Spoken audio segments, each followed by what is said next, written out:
నువ్వు good morning చెప్పలేదేవరా? ఏంటి లక్ష్మి మనమధ్యన కూడా ఈ గుడ్ హరి. అవసరమా?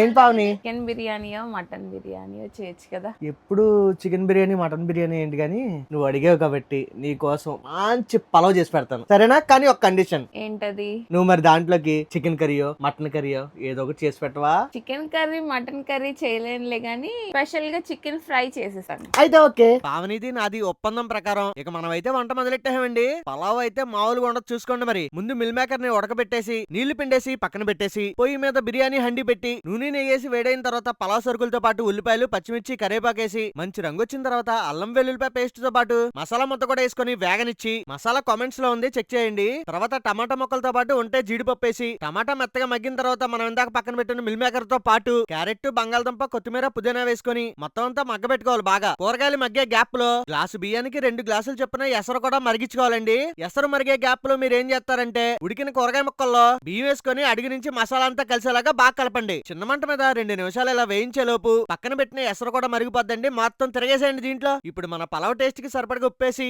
బాగా కలిపి ఉప్పు సరిపోయిందో లేదో అడ్జస్ట్ చేసుకుని మూత పెట్టి మూత తీసారంటే వెజిటేబుల్ పలావ్ రెడీ. నేను వేడి వేడి మీద తినేస్తున్నాను కాబట్టి ఇలా ముద్దలా కనబడుతుంది. మీరు కాస్త చల్లారనిచ్చారంటే పొడి పొడిగా బాగా వస్తుంది. నేను పలావ్ చేసే లోపు మా పావని చికెన్ ఫ్రై కూడా చేసింది సెమీ గ్రేవీ వచ్చేలాగా. ఇక ముందైతే ప్లెయిన్ గా ఒక 2 ముద్దలు తిన్నానండి, అదిరిపోయింది పలావ్. ఇక మా పావని చేసిన చికెన్ లో గ్రేవీ కలుపుకొని తింటే ఉందండి నా సామి రంగా.